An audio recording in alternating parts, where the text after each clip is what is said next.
para po sa ating scripture reading. At tayo, Matthew chapter 6. Matthew chapter 6. So, this is a very familiar verse. Matthew chapter 6, verse 31 to 33. Kung andyan na po kayo, atin po itong basahin ng sabay-sabay, silently while you are, habang sinusundan niyo po ako. Do not worry then, saying, what will we eat? Or what will we drink? Or what will we wear for clothing? For all these things, the Gentiles eagerly seek. For your heavenly Father knows that you need all these things. But seek first His kingdom and His righteousness, and all these things will be added to you. God bless sa salita ng Panginoon na ating binasa ngayon. Tayo po ay maupo.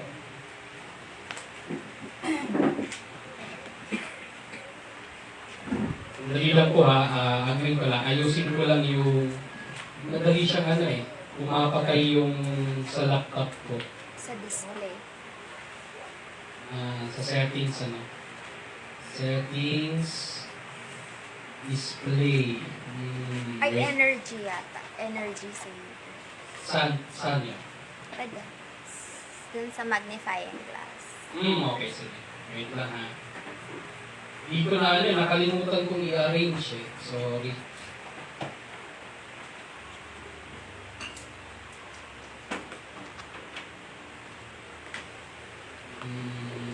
Meron. Energy saver.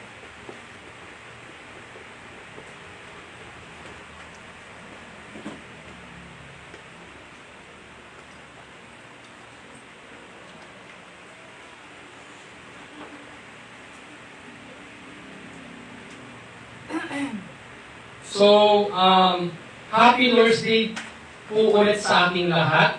At ako po ay nagagalak na makita ulit po kayo na nandito, kahit na hindi balanse po yung ating barko. Kahit hindi po balanse ang ating barko, ako ay natutuwa na pumunta po kayo at tayo ay magkaisa para sa ating pagsamba ngayong araw na ito.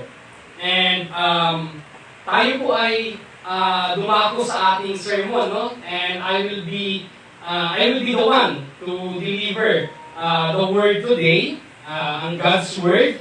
And meron po tayong nailagay dyan na mga PowerPoint, pwede nyo pong tingnan. So, pinabagatan ko po ang aking sermon na God's faithful provision, a perspective rooted in His providence.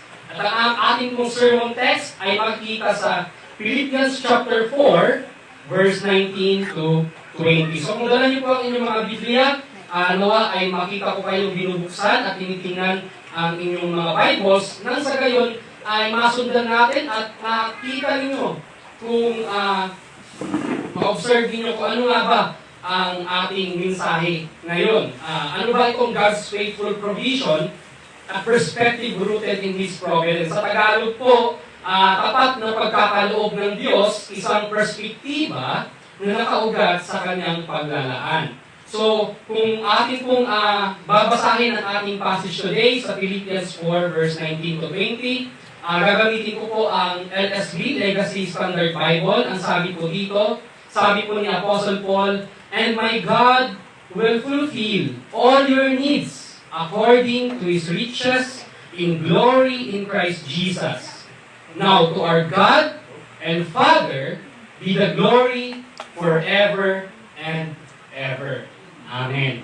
So again, Merry Christmas po ulit sa ating lahat. And masaya po akong makita kayo ulit. Hindi po lingid sa inyong kalaman na ako po ang magdadala ng mensahe ngayon. So ito po ang napagdesisyonan ng church. Ako pinakatasan ng ating pastor na dalhin ang salita ng Diyos ngayon. So hopefully, kung masaya ako na dadalhin ito ng mensahe ito, sana po ay masaya rin kayo at excited na marinig ang salita ng Diyos. No? Pero bago po yun, bago po tayo magsimula at pakinggan ang salita ng Diyos, tayo po muna ay manalangin. So, akin pong nire-request ang lahat na tumayo at tayo po ay manalangin. No? So, let's pray. Panginoon, kami po ay lumalapit ngayong araw na ito. Lumalapit po ako ngayon sa inyo at nagpapakumbaba at humihingi po ng gabay sa inyo. Gabayan niyo kami at gabayan niyo po ako na maipaliwanag at maipahayag ko ang inyong salita ng maayos at tunay na naaayon sa inyong salita. Naway tunay kong naunawaan ang inyong salita base sa aking pag-aaral nang sa gayon magkaroon ng tunay na effect at bunga sa aming buhay ang mensahe na aming mapapakinggan ngayon na aking dadalhin sa inyong iglesia. Panginoon, bigyan niyo po ng puso, mga puso na ready makinig at bigyan niyo kami ng conviction nang sa gayon, Panginoon, ay tunay na kami ay magkaroon ng pagkilos upang maigawa at isakatuparan namin, magawa namin ang inyong kalooban at inyong kautusan. Kayo lang nawa ang maitaas sa oras na ito at sa buong naming buhay.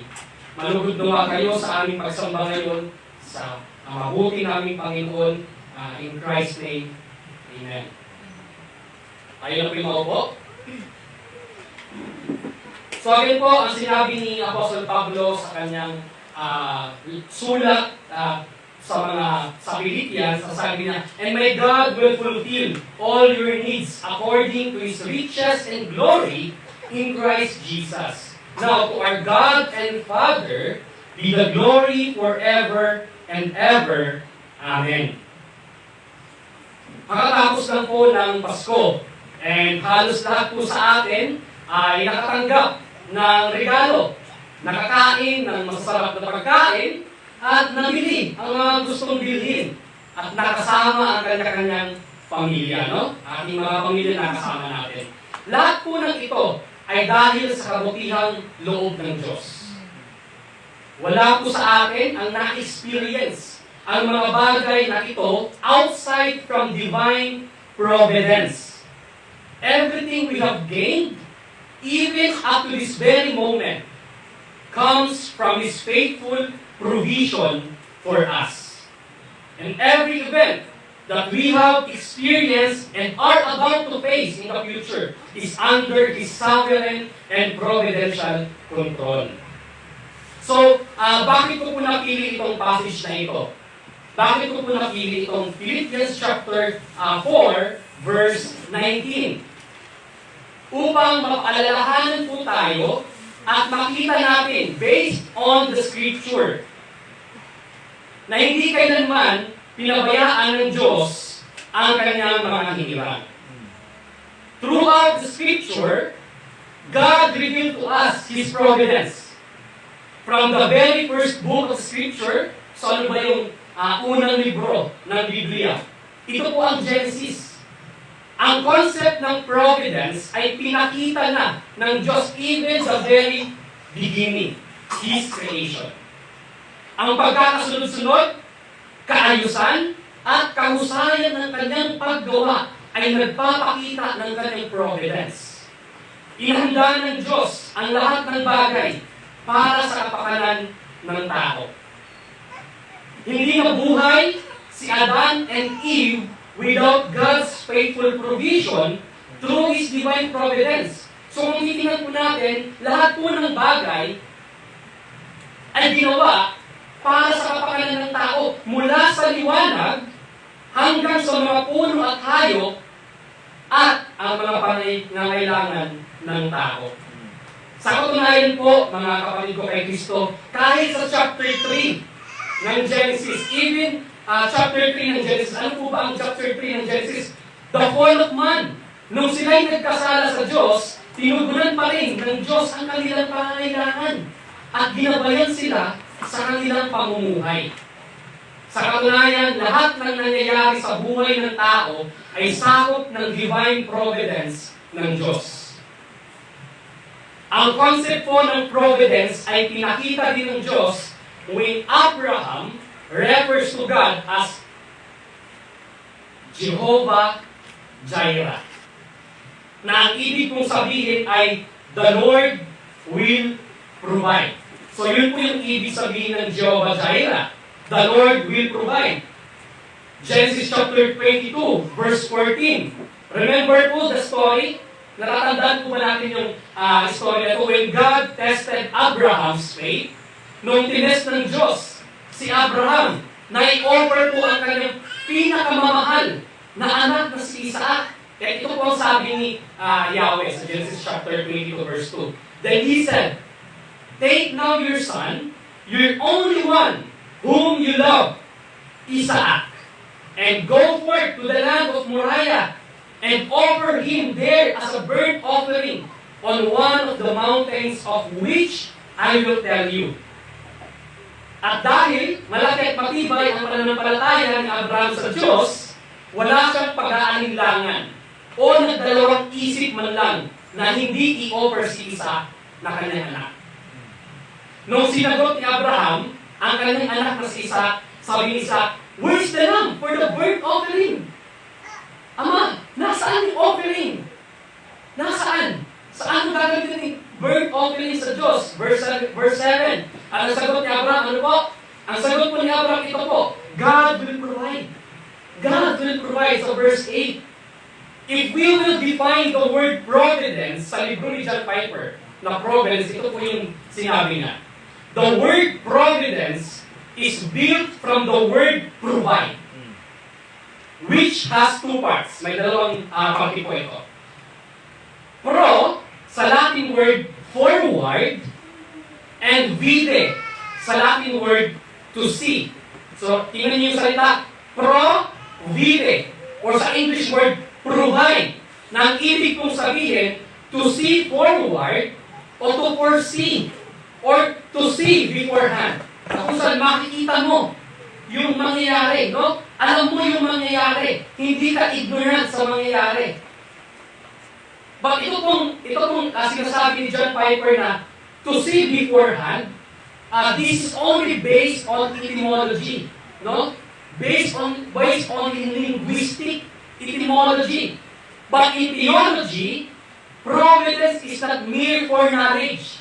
Kung sa usaping teolohiya, hindi lamang po ibig sabihin ito ay nakikita mo yung mangyayari, yung future. Hindi lang po siya mere knowledge ang providence. It means to supply what is needed.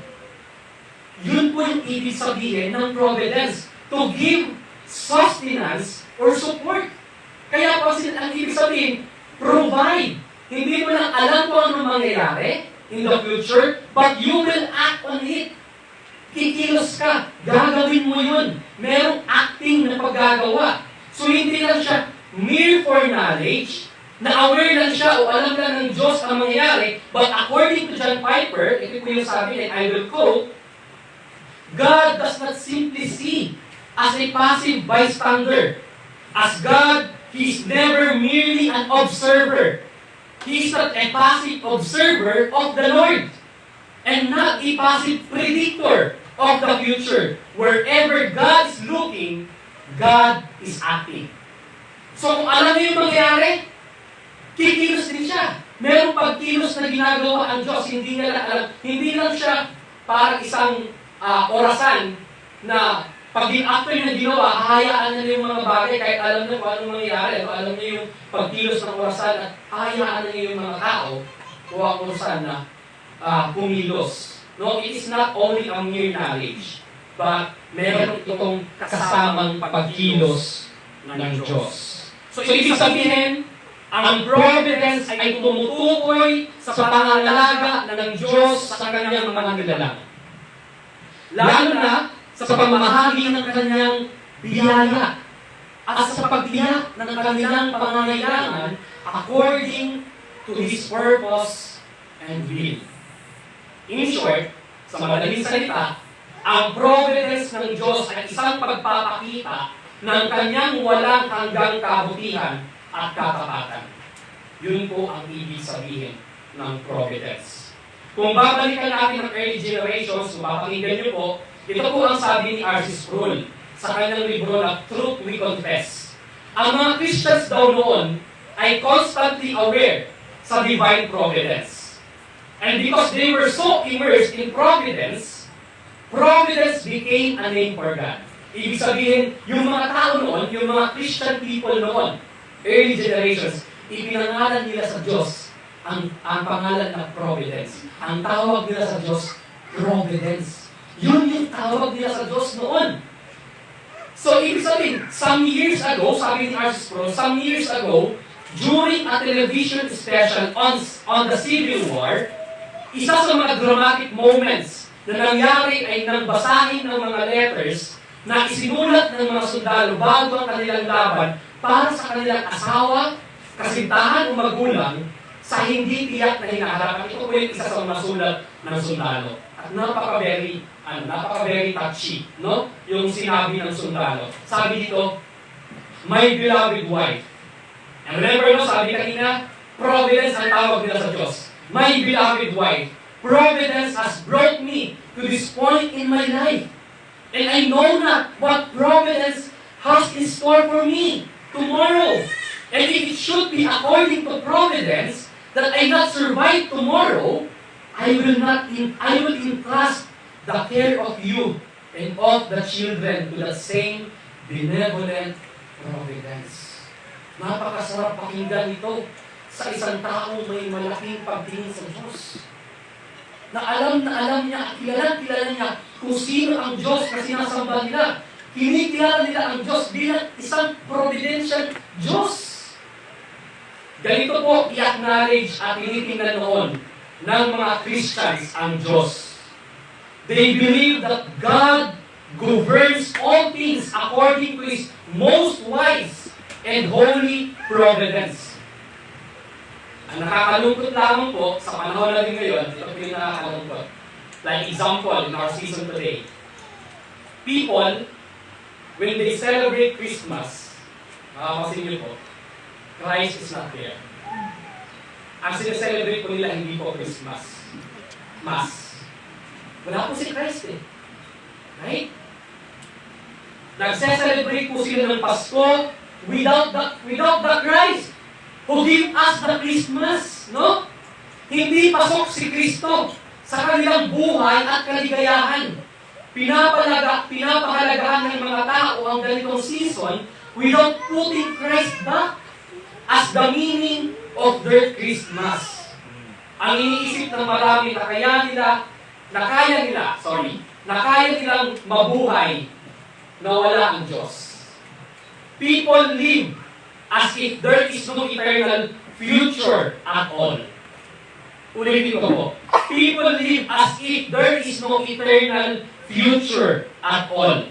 At lahat ng meron sila at nakukuha nila, ang tingin nila, ito ay ultimately nanggaling sa kanila without God and His provision for them. Remember po, ang providence ay ibig sabihin provide or provision ng Diyos para sa kanila.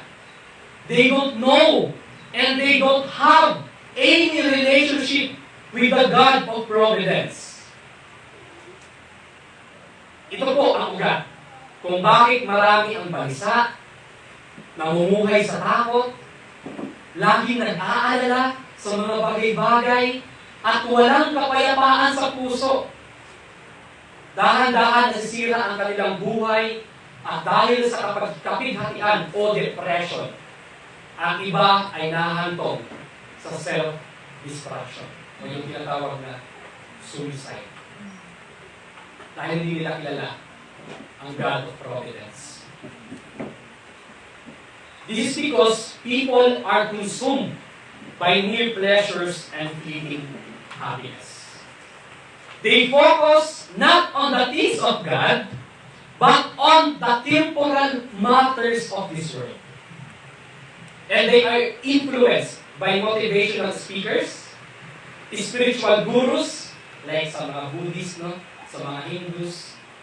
Social media bloggers and self-help books na gaya ng mga sulat na Jordan Peterson. Ito po ang inaasahan ng mga tao.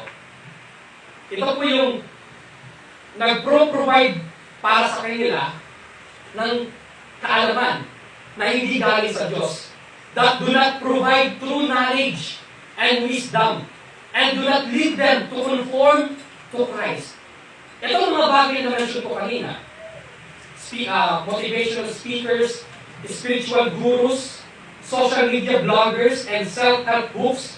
Itong mga bagay na ito ay hindi nagbibigay ng true knowledge and wisdom at hindi tumutulong sa atin para mag-conform into the pattern of Christ or into the image of Christ. They don't have the joy and the hope and peace that is in Christ Jesus. Hindi po nagbibigay ito sa kanila ng joy, hope, and peace kay Kristo Jesus. The reality po is, a life without Christ is filled with anxieties and unstable assurance, with no hope and peace. Ulitin ko po. A life without Christ is filled with anxieties and unstable assurance, with no hope and peace. Again, once again, a life without Christ is filled with anxieties and unstable assurance, with no hope and peace. Pero hindi po, ganito si Apostle Paul. But not with the Apostle Paul. Ang sabi po ni Paul, and my God will supply every need of yours. Ang provision po ng Diyos sa ating pangangailangan ay napapaloob sa providence ng Diyos. Again, ang provision ng Diyos sa ating pangangailangan ay napapaloob sa providence ng Diyos. God ensures, according to His will and purpose, that the future of His people by making necessary provisions for them and securing them. Sa Matthew 5, kung nandiyan po ang inyong mga Biblia, sabi po ni Jesus sa Matthew chapter 5, sapagkat pinasisikat niya ang araw sa mabubuti, gayon din sa masama. At nagpapaulan siya sa mga matuwid at sa mga di matuwid. Ang tanging naranasan lang po ng mga taong wala kay Kristo ay ang common grace na tinatawag. Both of the unbelievers and the believers ay naranasan nila ang sikat ng araw, ang ulan, ang hangin, ang mga bagay dito sa mundo. So lahat po tayo mga believers, at yung mga unbelievers na hindi sumasamba kay Kristo, lahat po tayo ay nakaka-experience ng common grace. Ulan, sikat ng araw, hangin at marami pang iba. Ngunit, hindi po nararanasan ng mga hindi sumasampalataya kay Kristo kung ano ang meron tayo bilang mga Kristiyano. Na binigay ng Diyos upang maisakatuparan ng Diyos ang kanyang plano para sa ating kapakanan at kabutihan. And ultimately, para sa kanyang kaluwalhatian. Ano po yung mga bagay na yun? Yung mga nabigay ng Diyos na natanggap natin sa Kanya na wala ang mga believers. Unang-una po ang eternal life. Wala pong buhay na walang halanggan ang mga unbelievers. But tayo, ng mga Kristiyano, meron tayong buhay na walang hanggan. Meron tayong kapayapaan. Meron tayong kalakasan na binibigay ng Panginoon Jesus sa atin. Yun po ang wala sa mga unbelievers, sa mga taong wala kay Kristo. Ano po? Only by the grace of God, through the work of the Holy Spirit, can one be renewed in knowledge and be conformed to the image of Christ. Kung mapakinggan po natin ang sinabi ni King David sa Psalms 29 verse 11, ito po ang sabi niya, gagamitin ko po ulit ng LSB, Yahweh will give strength to His people, and Yahweh will bless His people with peace. Makikita niyo po ba ito sa mga unbelievers? Meron po bang kapayapaan sa mga unbelievers? Meron ba silang peace with God?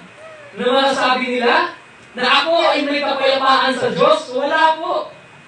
At wala po silang strength na binibigay ng Diyos. Remember, ang sabi po ni King David, to His people. To His people. Hindi po sa lahat ng tao. Ito pong lakas na binibigay ni Yahweh ay ang lakas na kung ano man ang mga pagsubok na dumarating sa ating buhay, hindi tayo manghihina. Hindi tayo panghihinaan ng loob. Kung ano na-experience natin sa mundo, persecution, tribulation, at kung anong problema ang kinakaharap natin bilang mga Christians or Iglesia ni Cristo, hindi tayo paghihinaan ng loob. Dahil meron tayong lakas na nanggagaling sa Diyos. At ang Diyos ang nagbibigay nun because He is a God of providence.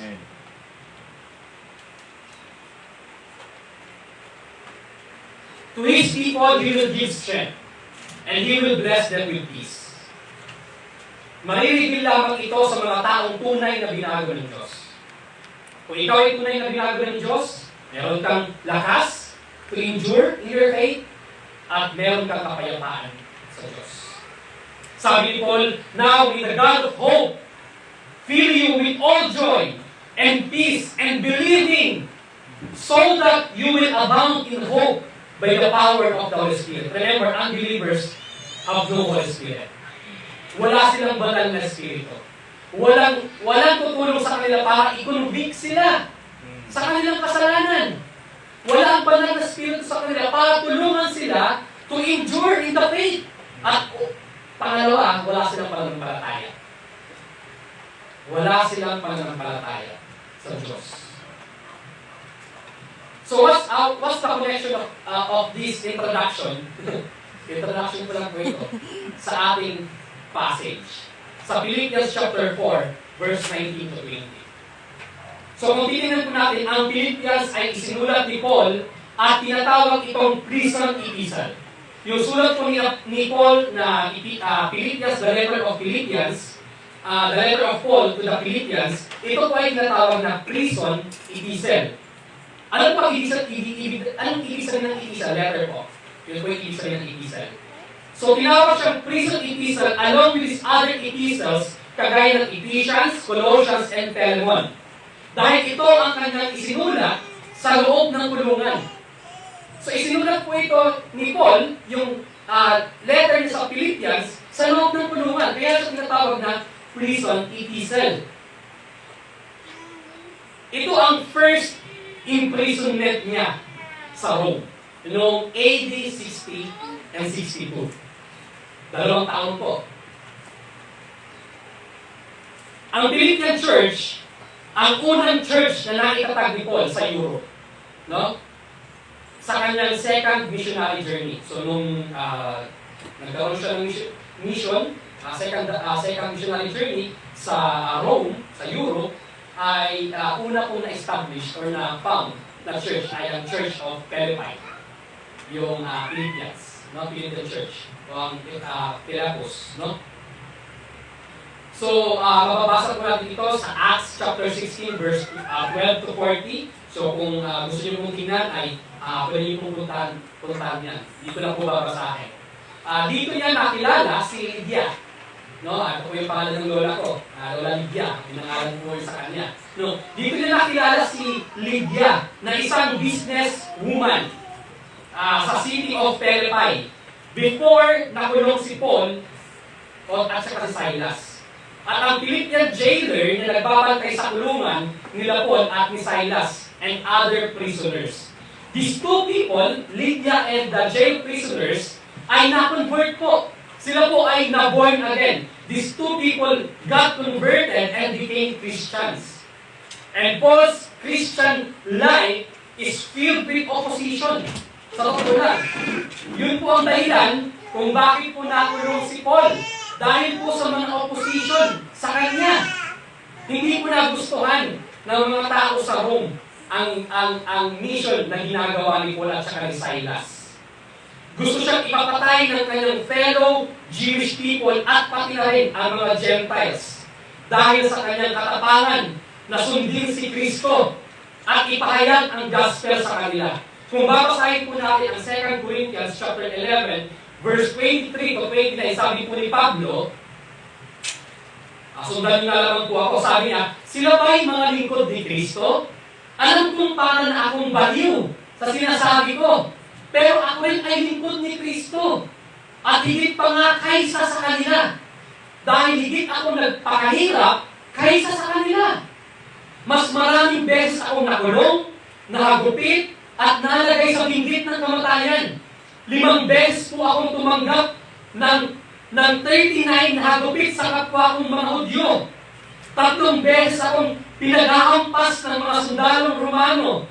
Minsan na rin akong pinagbabato ng mga Hudyo. 3 beses kong naranasan na lumubog ang sinasakyan kong barko. At minsay buong araw at gabi ako palutang-lutang sa dagat. Sa aking paglalakbay sa iba't ibang lugar, nalagay ako sa panganib, sa pagtawid sa mga ilog, sa mga tulisan at sa kapwa kong mga Hudyo. Sa mga hindi Hudyo, sa mga lungsod, sa mga ilang, sa dagat at sa mga taong nagpapanggap ng mga kapatid ko kay Kristo. Naranasan ko rin ang mga sobrang hirap at pagod at kawalan ng tulog. Ako nawalan ako ng tulog ngayong araw na to. Pero hindi ko naranasan yung ibang naranasan ni Paul. Naranasan ko ang magutom, ang mauhaw, kadalasan walang makain. Pero tayo mag-snack pa everyday. At naranasan kong ginawin. At naranasan kong ginawin dahil sa kakulangan ng maisusuot. Maliban sa iba pang mga karanasan na hindi ko na, grabe si Paul, meron pang mga hindi nabanggit. Wow! Paul, wow! Your life is so amazing. Pero hindi ka sumuko sa iyong pananampalataya. Hindi ka tumigil bilang isang apostol. Pero tayo bilang Christians, ano ang bagay na pwede mong kasukuan sa iyong pananampalataya kay Jesus? Continue ko ang binabasa ko. Inaalala ko pa araw-araw ang kalagayan ng lahat ng iglesia. Tingnan nyo, hindi nga natin alam kung tayo ba inaalala ng ating mga kapatid sa iglesia ito. Pero si Paul, maliban sa lahat ng kanyang experience, inaalala niya pa araw-araw ang mga iglesia. Lahat ng iglesia po ay inaalala niya. Kung may nanghihina sa pananampalataya, nalulungkot ako, sabi ni Paul. At kung may nagkakasala, naghihirap ang kalooban ko. Ganun si Paul. At kung mayroong nagkakasala sa atin dito, ganun din ang ating mga pastor. Sa iba't ibang pastor, kaya sila nagkakaroon ng panghihina kung nakikita nila nagkakasala ang ating mga kapatiran sa iglesia, it's because it affects them. Kasi inaalala nila. Ayaw nilang magkasala ang kanilang mga kapatiran. At kung dapat tayo din. Dapat inaalala din natin ang ating mga kapatiran. Kung nagkasala sila, dapat nagbibigay sa ating puso ng sakit. No? Sa ating puso, nagbibigay siya ng effect sa atin. Na ayaw natin magkasala ang ating kapatid. At nawa ay ganoon din tayo sa sarili. Na ayaw natin magkasala sa Diyos. So, ibig sabihin, naghihirap ang kalooban ni Pablo kung nagkakasala ang iglesia. At kung babasahin natin ang Acts 16, verse 16 to 40, dito hinubaran at binugbog sila ng mga tao at dito dinala na sila sa kulungan. So kung babasahin niyo yung Acts 16, so hinubaran sila ng mga ng council, ng mga leaders, ng mga tao, at binugbog sila ng mga tao at dito dinala sila sa kulungan. Kaya mayroong tinatawag na tawag nung nabanggit ko kanina, mayroong tinatawag na yung isa sa mga na-convert yung jail, yung Philippian jailer na taga-Philippus. Kaya merong na-convert tayo, na-convert sila. Nakita nila kung paano umilos ang Diyos. That's providence. Providence yun ng Diyos. So kung mabasahin po natin, yung sinabi po dito ni Pablo, ito ang buhay ni Pablo bilang isang tagasunod ni Kristo. Sa ating passage, sa Philippians 4:19 to 20, makikita natin ang faithful provision ng Diyos na hindi niya pinabayaan si Apostol Pablo na kahit siya ay nasa loob ng kulungan, natutugunan ang kanyang pangangailangan. Hindi po siya pinabayaan ng Diyos. At ang Philippian Church ay may similarity din na kinakaharap na problema at yun ay sila din ay may tatlo po akong binigay. Sabi po dyan, persecuted because of their faith in Christ. Mababasa pa natin sa Philippians 1, verse 27 to 30. So meron po sila similarity kay Paul na pinagdadaanan, na kinakaharap ng malaking problema. Persecuted because of their faith in Christ, sa Philippians 1. Pangalawa, sila din ay desperately poor. Sila po ay mahihirap na church. Kagaya natin. Kung hindi po tayo mayaman na iglesia, kung hindi pa rin kayang bigyan ng maayos na matutuluyan ang ating mga kapatid at mga bisita dito sa iglesia, ganun din po ang Church of Philippi. Ang Philippian Church, hindi po sila mayaman. They are extremely poor. Desperately poor. Saan po mababasa yan? Sa 2 Corinthians 8 verse 1 to 5. Kaya sa ating kanina, kung binasa ni Pastor yun, yung passage, malalaman na natin yung 2 Corinthians chapter 8 verse 1 to 5. They are desperately poor. Pangatlo, ang malala po dito, hindi lang po sila persecuted, hindi lang po sila desperately poor, sila po ay under attack ng mga false teachers. Grabe po ano? Grabe din po ang pinagdadaanan ng Philippian Church. Saan po natin mababasa ito? Sa Philippians chapter 3, verse 2 and verse 18 to 19. But despite of their extreme poverty, their love and generosity sustain Paul's need. At ito ay tinamangha at pinapasalamat ni Paul sa Diyos at sa kanila. Now, tingnan natin ang verse 19. Ngayon, papasok pa lang po ako sa passage. Verse 19. Hopefully, matapos natin ito kasi hinati ko po yung sermon natin. Sa verse 19 po, ang sabi ni Paul sa verse 19a, and my God will fulfill all your needs. And that's A. So, magbibigay po ako ng 3 pointers dito. Number 1, God's provision is personal and unlimited. Paano nasabi ni Paul? How could Paul say, and my God will fulfill all your needs kung siya naman ay nasa kulungan? Paano nasabi ni Paul yun? Saan kumukuha ng lakas ng loob na sabihin ni Paul, and my God will fulfill all your needs? Nasa kulungan siya. Parang hindi na fulfill yung needs niya na kailangan ng makalaya. Sa case ba ni Paul, hindi sinusupply ang kanyang need na siya ay makalabas at magkaroon ulit ng kalayaan para ipalaganap ang ebanghelyo without any restriction and opposition? Pinabayaan ba ng Diyos si Apostol Pablo? Nung sinabi niya nung isinulat niya ito sa Philippian Church, na ibibigay ng Diyos lahat ng pangalan, lahat, yung word na lahat. Ang Diyos, sa estado ba ni Paul, pinabayaan siya ng Diyos? Wait lang, ako ba? Bakit di binibigay? Kung lahat, bakit hindi ako nakakalaya ngayon? Walang nasa kulungan ang hindi nagnanais ng kalayaan. Punta po kayo sa kulungan. Kung may tanong niyo po bawat isang prisoner, gusto niyo po ba makalaya? Ay, hindi po. Wala akong magagano sa inyo. Wala akong nag-enjoy sa loob ng kulungan. Lahat po ay gusto makalaya. Lahat ng preso, sila man ay guilty sa kasalanan o hindi, may nilabag pa silang kautusan ng batas ng ating gobyerno, ay naghahanap ng makalaya. Lahat po sila, guilty man o hindi, ay naghahanap ng makalaya. This is one of their need. Isa po sa kanilang kailangan. Kailangan nilang makalaya. But of course, sabi ng Bible, for the wages of sin, no? May kabayaran sa kasalanan. Hindi lang po ang consequence ng kasalanan ay makulong ka sa kulungan, kundi kamatayan. Pero yun na nga, kung nagkasala isang tao, may nilabag na kautusan sa batas ng ating bansa, siya ay dapat makulong. So kahit sabihin natin kinakailangan ng kalayaan, kailangan na rin maparusahan dahil sa kanyang paglabag sa kautusan. No? But again, hindi ko ibig sabihin na hindi nila iniisip na kailangan nilang hindi nila kailangan makalaya. Na po ay gusto makalaya. Ganun din naman ang ninanais ni Apostol Pablo. Ngunit bakit nanatili pa rin nakakulong si Pablo? At bakit napakataas ng confidence ni Paul na he can still rejoice?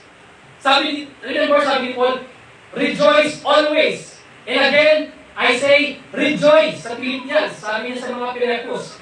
Bakit he can still rejoice and his heart is filled with joy in spite of the circumstances? Kung obserbahan po lang natin, sa isang ordinary na tao na wala kay Kristo, these circumstances po na nabanggit po natin kanina sa passage, yung lahat po na na-experience ni Paul, kung obserbahan natin sa isang ordinary na tao, these circumstances would end his faith. Kahit po kung magkaroon ng division ng church, yun pa lang na rason pwede nang tumalikod ang isang Kristiyano. Dahil naguguluhan na siya. Ayaw niya nang sumali sa gulo. Ayaw niya nang mag-partake din ng burden. Kung maranasan yung burden. O kung kahit ngayon kapag nakita natin, kung ikaw ay napaka-weak na professing Christian, kung nakikita mo na ang pastor ay hypocrite, kung nakikita mo na ang mga miyembro ay namumuhay sa hypocrisy, pwede magtulak yun sa iyo para hindi na mamuhay sa pananampalataya. Pero again, yung lahat na nabanggit ni Paul kanina, kung ang isang ordinary na tao na wala kay Kristo, these circumstances will end his faith. Magpapatigil sa kanyang sinasabing pananampalataya. Kasi lahat naman ay nagsasabi na may pananampalataya siya kay Jesus. Even professing believers, nagsasabi lang sila pananampalataya. This would end his faith. Itong mga pagsubok na pinagdadaan, kagaya ng pinagdaan nito. Paul is not exempt from giving up. Hindi po Joseph Paul. Hindi po siya exempted from giving up, no? Kaya-kaya pong sumuko ni Paul. Sa sitwasyon ni Paul, na nakakaramdam ng hirap at pagod, persecution at yung internal concern niya sa church, lalo na this time. Alam niyo po, sa sulat ni Apostle Paul sa Philippians, meron din pong pinagdadaanan na isa pang problema. Ang Philippian church, na actually binanggit talaga ni Paul. Sabi niya sa Philippians chapter 4, verse 2 to 3, nakikiusap ako kina Judea at Sintike, o Sintiche, sabi sa isang Sintike. Sabi ni Paul, nakikiusap ako kina Judea at Sintike na magkasunod na sila. Magkasundo. Magkasundo na sila bilang magkakapatid sa Panginoon. So, ibig sabihin, meron pangalang Judea at Sintike na hindi nagkakaunawaan, na may alitan sa isa't isa, na nagkukos ng division sa loob ng church o problema sa church. At ang sabi niya, nakikiusap ako sa inyo, Judea at Sintike, magkasundo na kayo. Magbati na kayo. Huwag na kayong mag-away. Hindi ito nakakabuti sa church. Magpatawaran na kayo. Aminin na ninyo ang inyong pagkukulang. Magkaisa tayo. Parang ganun. So nakikiusap si Paul kina Judea at Sintike. At sabi niya pa, pero hindi niya sinabi na hindi niya kapatid sila. Ang sabi niya, bilang magkapatid sa Panginoon. At nakikiusap din ako sa inyo, referring to the Philippian church. Tapat kong kasama sa pangangaral na tulungan mo ang mga babae ito. Referring to Epaphroditus at referring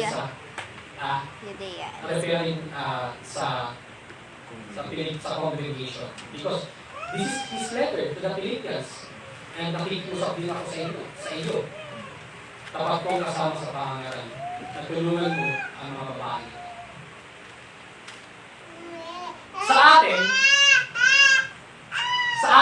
Sa atin bilang church, ano nito po kayo? Sa atin ba bilang church? dito sa Sola Fide Christian Church, sa SFCC, do we have the same mind? Nagkakaisa po ba tayo upang mapabuti ang ating iglesia? At mag-glorify natin ang ating Panginoon?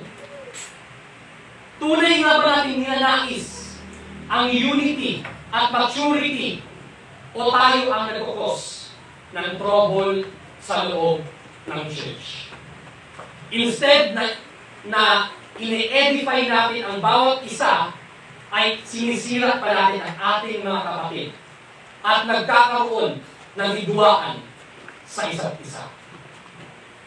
And so, it causes division. It fuels hatred to each other.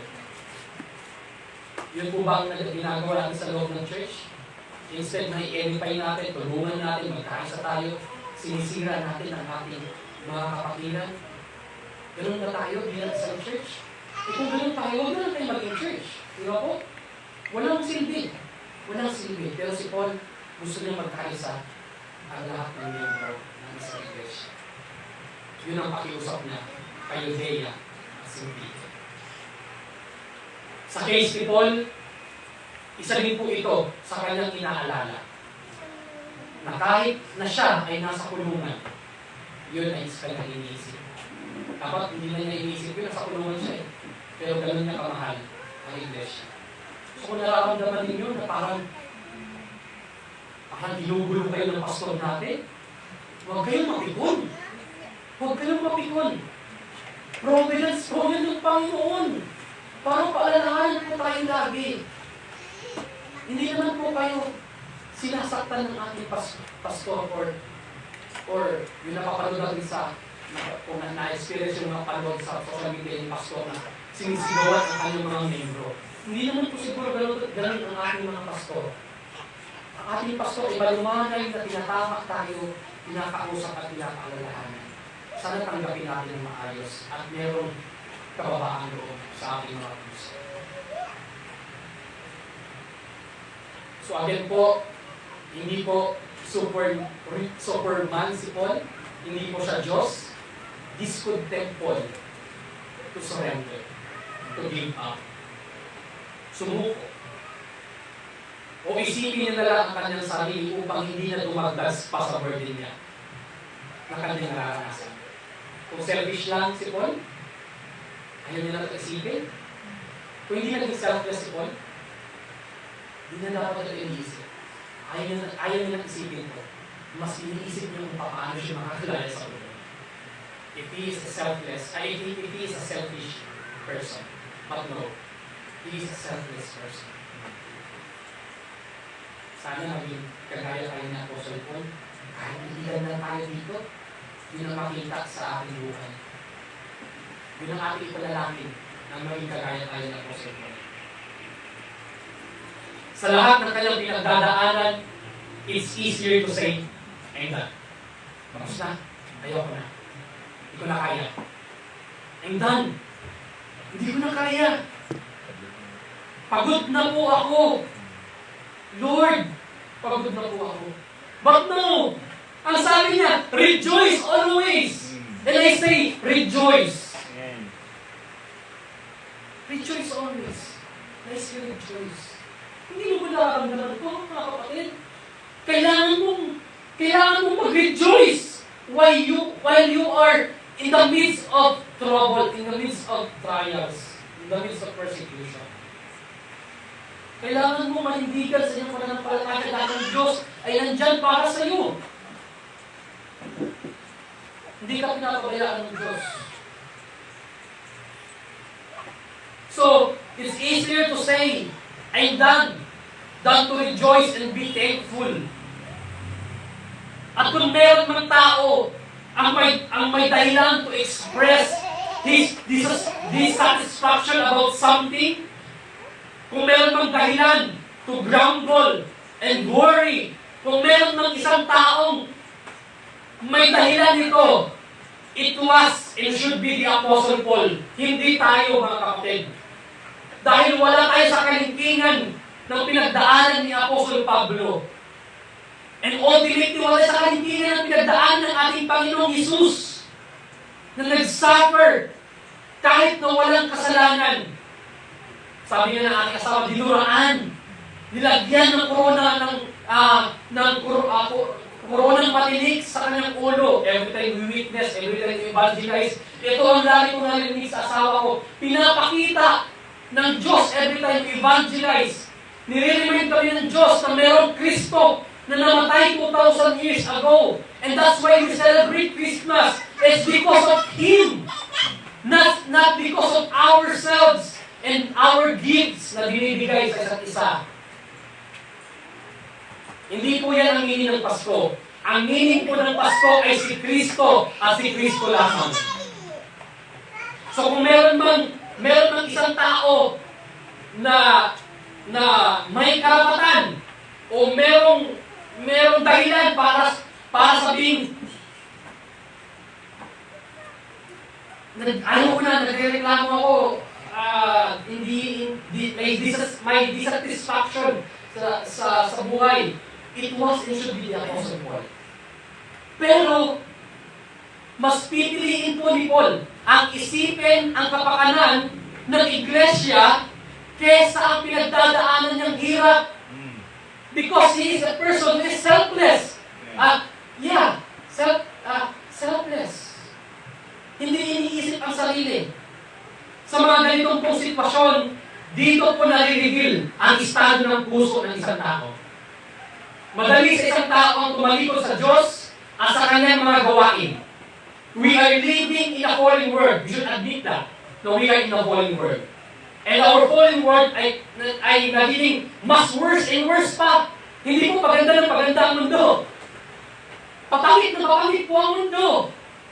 Dahil even sa maraming churches, ang daming carnals, ang daming hypocrites, ang daming namumuhay sa kasalanan, ang daming false teachers na nagsilapana.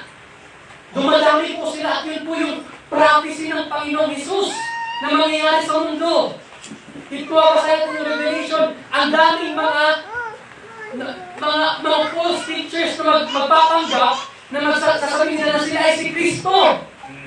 Hindi lang po si Kibuloy ang magsasabi niya siya si Kristo. Alam niyo po ba na meron din isang false teacher na taga South Korea na claim niya na siya si Kristo? So sino yung ang tama? Si Kibuloy o yung South Korea na yun? Ang daming nag-claim na sila si Kristo. At marami pa po sa mga darating na panahon. Kaya paano natin i-expect na paganda ng paganda ang mundo? Kung ganito ang pinagdadaanan ng ating mundo. Darating po ang panahon na i-persecute po lahat ng churches. At yun po ang prophecy ni Christ. We are living in a fallen world again. At kagaya na nabanggit ko kanina, hopeless at walang kapayapaan ang buhay ng isang tao, walang tunay at mabuting relasyon sa Diyos. Kaya sa ganitong circumstances or challenges, madali para sa isang unspiritual na tao ang mag-give up. Lalo-lalo na, if his life is not devoted to Christ o wala siya pananampalataya kay Kristo. Marami ang naging alipin sa emotion and circumstances. Kapag meron silang nararanasang hirap, pagsubok o nagdudulot ng pasanin sa kanilang buhay, bigla agad silang sumusuko at tumatalikod. And this affects to their whole decision in commitment to life. Ganun po ka-weak ang pananampalataya kapag ganun ang nangyayari sa buhay ng isang tao. At hindi po exempted dito ang mga nasa loob ng iglesia. Tayo ng iglesia. Because even the church is experiencing this. Dahil marami sa atin, hindi na unawaan ang providence ng Diyos. Hindi natin alam, hindi natin lubos na naiintindihan yung faithful provision ng Diyos sa kanya nating buhay. Ang alam na natin, ang provision ng Diyos pera. Yun lang. Hanggang doon lang po ang alam natin. Hindi talaga natin lubos na nauunawaan ang providence ng Diyos. Kaya tao, kaya niyang mamatay. Basta lang makuha ang pera. Hindi para sa Diyos. Kaya nga marami ang tumatalikod at hindi na natili sa kanilang pananampalataya dahil hindi nila permanently na-possess ang joy sa kanilang puso to remain in the Lord and to serve His church. Dahil ang pinanggagalingan nito ay true and personal relationship with God. In Psalm 16 verse 11, ang sabi po ni David, "You will make known to me the path of life. In your presence, there is fullness of joy. In your right hand, there are pleasures forevermore." Saan po makikita ang spiritual joy? Ang kagalakan sa puso? Nasa Diyos, na kay Kristo. Itong permanent and spiritual joy ay para lamang sa mga binago at naniniwala sa gospel. Sabi ni Jesus sa John 15:11, "I have told you this so that my joy may be in you, and that your joy may be complete," sabi sa NIV version. At hindi lamang po iyon, hindi lamang po nagtatapos sa paniniwala, kundi sinusunod po ito o sinusundan po ito ng pagsunod sa kanyang salita. Sabi ng Romans 14 verse 17, "For the kingdom of God is not eating and drinking, but righteousness and peace and joy in the Holy Spirit." So saan po makikita kagalakan? Una sa Diyos. Pangalawa, kung ikaw ay mananampalataya kay Kristo, nasa iyo ang Ebanghelyo. Pangatlo, sinusunod mo ang salita ng Diyos. At ito po yung sabi ni John MacArthur, and I will quote, sa kanyang pong New Testament commentary. Sabi ni John MacArthur sa kanyang New Testament commentary, "Spiritual joy, on the other hand, is not an attitude dependent on chance or circumstances. It is the deep and abiding confidence that, regardless of one's circumstances in life, all is well between the believer and the Lord. No matter what difficulty, pain, disappointment, failure, rejection, or other challenge one is facing, genuine joy remains because of that eternal well-being established by God's grace in salvation. Yes. In fact, this letter to the Philippians ay tinatawag din the epistle of joy. Hindi lang po siya prison epistle, kundi the epistle of joy. Bakit po? Dahil kahit nakakulong si Paul, his letter to the Philippian church ay puno ng kagalakan, kapayapaan, thanksgiving, and encouragement. Ganun po nilalaman ang Philippians na sulat ni Apostle Paul. Lahat ng nabanggit kanina ay meron si Paul, meron siyang matibay at tunay na pakikipagrelasyon sa Diyos. He has an intimacy with his Lord. Bakit po? Why? Bakit po siya meron siyang intimacy sa Panginoon? Dahil yun po ang sabi niya. And my God, sabi po sa ating passage, sa verse 19, and my God, that's personal. So yung pointer number 1 natin, God's provision is personal and unlimited. And my God, that's personal. Paul is showing us that God is His God. Itong Diyos na claim niya, na Diyos niya, ay ang Diyos na mapagkakatiwalaan and able to supply His need. Ganun din po sa Philippians at sa ating buhay. His words, my God, are a strong language na nagpapakita ng matibay na pakikipagrelasyon sa Diyos. When he personally encountered Jesus sa road of Damascus and appointed him as an apostle, ang buong pagkatao at buong perspective niya sa buhay ay nabago. Simula noon, naging sentro na ng kanyang buhay si Kristo.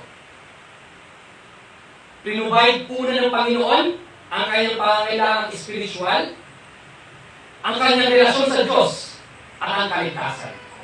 At dahil kakilala ni Paul ang Diyos,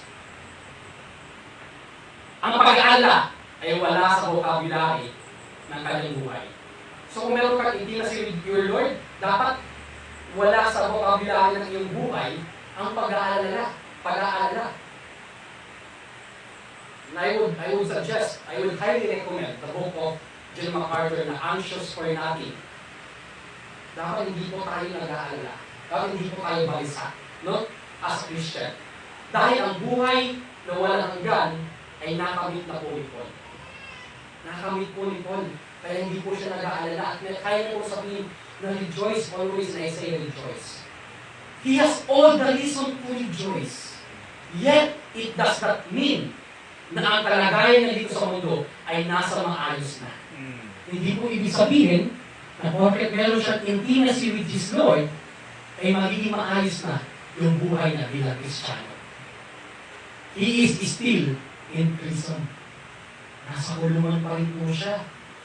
Ang ikinaganda, mas tumibay o mas tumitibay ang kanyang kagalakan sa Diyos dahil sa kanyang kalagayan at nararanasan matinding pagsubok. Ibig sabihin, mas tumitibay si Paul habang nasa kulungan siya. Ganun din po tayo, church. My beloved brethren, my beloved brothers and sisters in Christ, pwede kang patibayin ng Diyos while you are experiencing persecution and problems na kinakaharap ng church. Yan po ay pamamaraan ng Diyos para tayo ipapakibay. That's the providence of God. Paul understood the providence of God. In Philippians 4:10, he said, "But I rejoiced in the Lord greatly." Ito ay sinabi ni Paul as an expression of his deep gratitude to the Philippian church na simula pa nung na-establish ang Church of Philippi, consistent na ang church to provide support for him. Kahit nung siya ay umalis sa Philippi para mag-minister sa ibang lugar, like sa Macedonia. Nagkaroon ng special relationship si Paul sa kanila because of their love na pinapakita nila sa kanya. Their financial support na ginagawa ng Philippian church ay mas nagpatibay sa kanilang relasyon ni Paul. Kaya pala nagkaroon ng special relationship si Paul sa Philippians because of yung pinakita ng pagmamahal ng Philippian church sa kanya through their generosity, through their giving, na kahit malayo si Paul, ang ginagawa ng mga Philippian church, kahit sila ay nasa matinding pagsubok, persecuted, at napakahirap na church, consistent ang kanilang pagtulong sa material at financial na tulong na ipinapaabot nila kay Paul habang nasa kulungan siya. Hindi ba kahit hindi na nasa loob, kahit nung wala si Paul sa kulungan, tinutulungan siya ng Philippian church. Sabi po ng Philippians 4:15-16, "And you yourselves also know, Philippians, that at the first preaching of the gospel, after I left Macedonia, no church fellowship." Diba? Iyak ko. Sensya po ah. Inom lang po ako saglit ng tubig.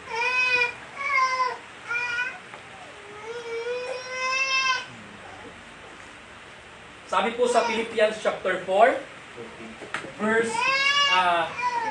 15 to 16, "And you yourselves also know, Philippians, that at the first preaching of the gospel, after I left Macedonia, no church fellowship with me in the matter of giving and receiving, but you alone. But you alone. For even in Thessalonica, you sent a gift more than once for my needs." More than once for my needs. Ganun po nila kamahal si Paul. Ganun po kalaki ang kanilang concern at pagmamahal kay Paul. Hindi ba ito nakakagulat sa atin, mga kapatid ko kay Kristo, na kung sino pa ang nasa extreme poverty na church, persecuted at under attack ng mga false teachers, sila pa po ang andyan para kay Paul. At nag-aagapay niya sa kanyang ministry, na kahit sa kanyang mga personal na pangangailangan, ay natutulungan sila. Natutulungan siya ng Philippian church. Yung pagmamahal ng Philippian church through their consistent generosity was so meaningful to Paul because it reached him during a very trying time in his life.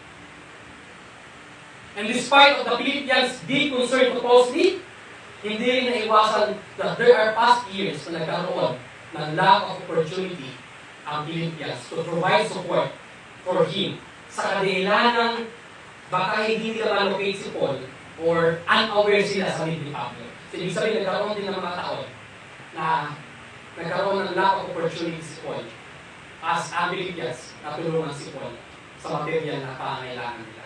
Niya. So, ibig sabihin, hindi rin, may mga panahon din na hindi siya naabutan ng tulong. Hindi dahil sa hindi na nila mahal si Paul, kundi probably hindi nila malocate si Paul kung nasaan si Paul, or unaware sila sa pangangailangan ni Paul. But notice kung paano sinabi ni Paul, dahil hindi kailanman nawala ang but notice kung paano sinabi ni Paul. Dahil hindi kailanman nawala ang concern ng Philippian parang nagkamali ako dito. Hindi kailanman nawala ang concern ng Philippian church sa kanya. Na-reshuffle kung pagkakasulat. Sorry.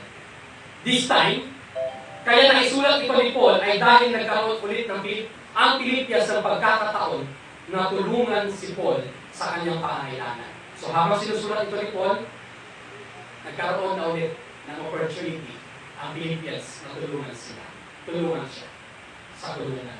Kaya nabanggit nga sa kalugtong na verse 10, lubos ako nagagalak sa Panginoon dahil muli ninyong ipinakita ang pagmamalasakit niyo sa akin.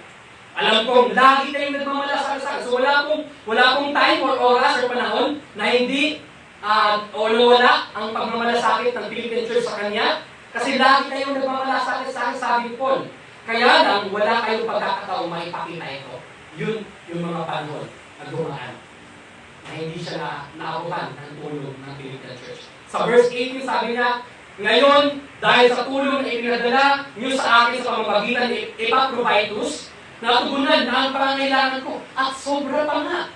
Ito ay sa pamamagitan ni Epaphroditus na isang miyembro ng Philippian Church na nagbuwis ng kanyang buhay dahil siya ay nagkasakit na halos ikamatay niya upang mahitid lamang ang kanyang tulong kay Paul galing sa iglesia.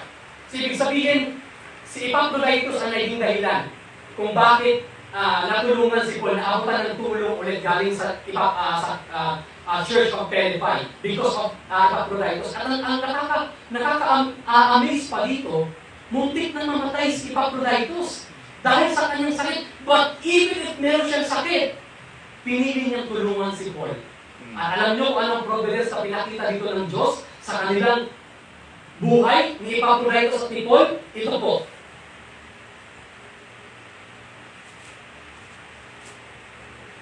Bakit ko sinabing, before that, gusto ko sabihin sa inyo, bakit sinabing buwis buhay? Dahil sa sinabi ni Paul sa Philippians chapter 2, verse 27, totoo nga nagkasakit siya, si Epaphroditus, at muntik nang mamatay. Ngunit naawa ang Diyos sa kanya at maging sa akin, dahil pinagaling siya at naligtas naman ako sa matinding kalungkutan. So, ibig sabihin, pinapakita dito ng Diyos ang kanyang providence na sa buhay ni Epaphroditus at ni Paul. Si Epaphroditus ay pinagaling ng Diyos at si Apostle Paul naman ay natugunan ng kanyang pangangailangan pati na ang matinding kalungkutan. Sorry. Kung uunawain po natin, this is a divine providence ng Diyos. Hindi naging meaningless ang experience ni Epaphroditus sa kanyang pagkakasakit at ni Paul sa kulungan. Meron pong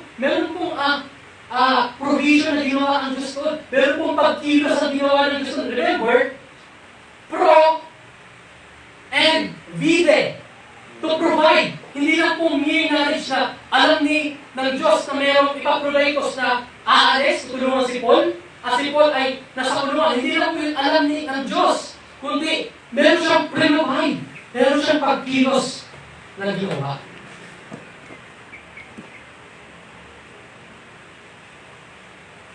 Dahil ito ay ginagamit niyang means para maipakita ang kanyang katapatan at ang kanyang sovereign grace. Ang providence ng Diyos ay pinapakita niya sa bawat pangyayari sa buhay. Dito natutunan ni Pablo maging kontento, and his commitment or contentment gives him confidence. Ulitin ko po. Dito po natutunan ni Pablo na maging kontento, and his contentment gives him confidence. Anong confidence? It gives him confidence to rely in God's providence. Hindi po ba? Wala.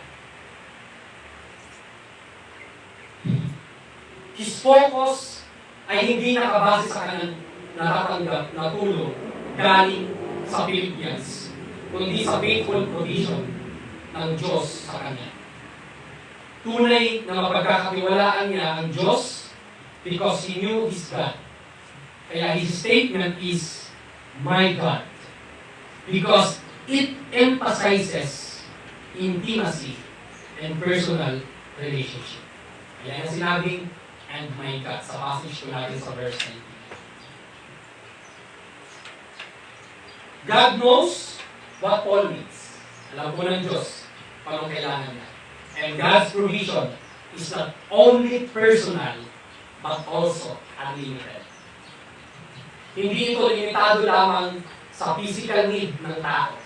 Saklaw dito ang emotional, ang relational, at ang spiritual na pangangailangan ng tao o pangangailangan natin. At ang Diyos ang magbibigay kung ano ang kailangan ng tao. Hindi po nakadepende sa atin. At hindi po nakadepende sa atin kung ano inaakala natin pangangailangan natin. Nakadepende po ito sa pananaw ng Diyos kung ano ang kailangan natin. Natanggap ni Paul ang kanyang kailangan na maging kontento. So kung yung mga panahon na hindi siya natulungan ng Philippian Church, ano natanggap ni Paul ang kontento niya? Natanggap ni Paul, natulungan niya maging kontento.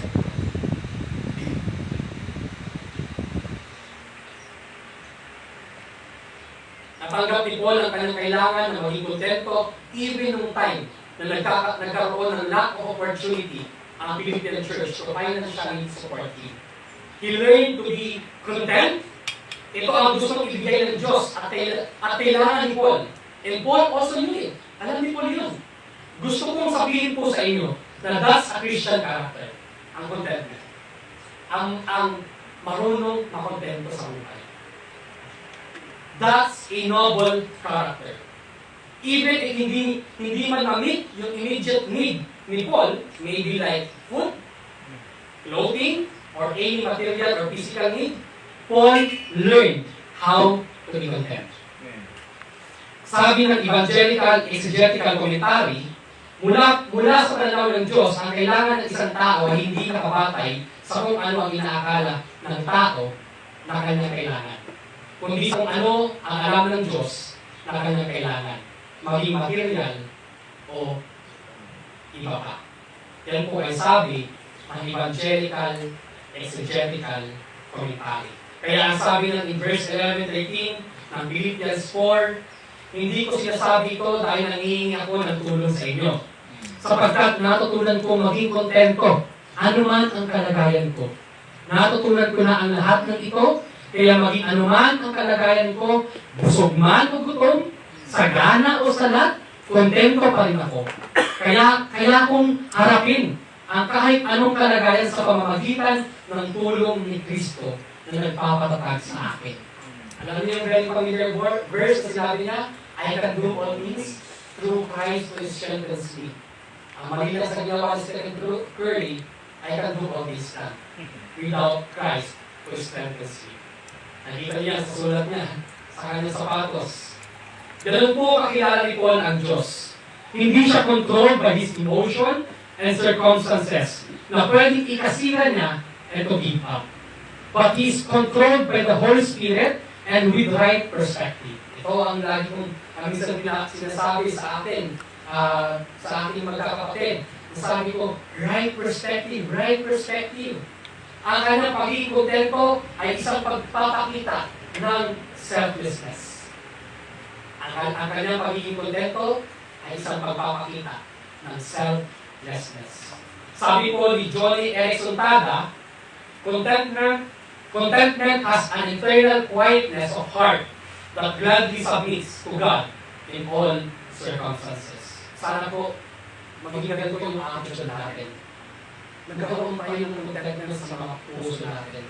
And that's contentment. It helps us to learn to submit to God and His faithful provision sa atin in all circumstances and become selfless. Kaya sabi,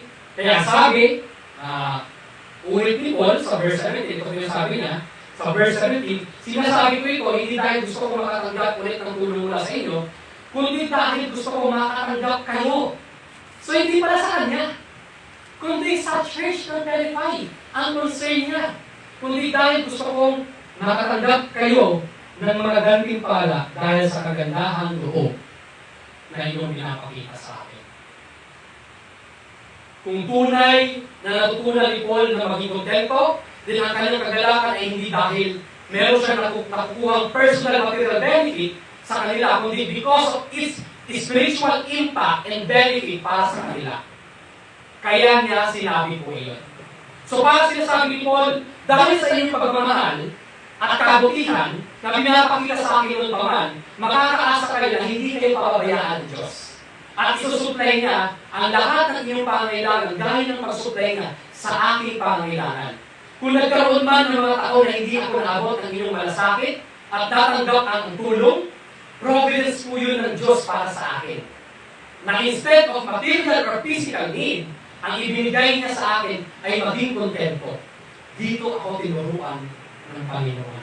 Parang ganun ang sinasabi ni Paul sa Philippian Church. Kung si Paul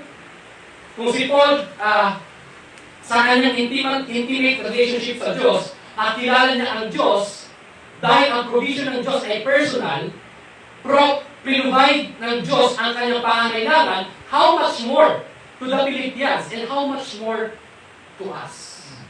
Ganun rin po sa ating kung tunay natin kinikilala ang Diyos. At alam natin kung paano kumilos ang Diyos through His divine providence.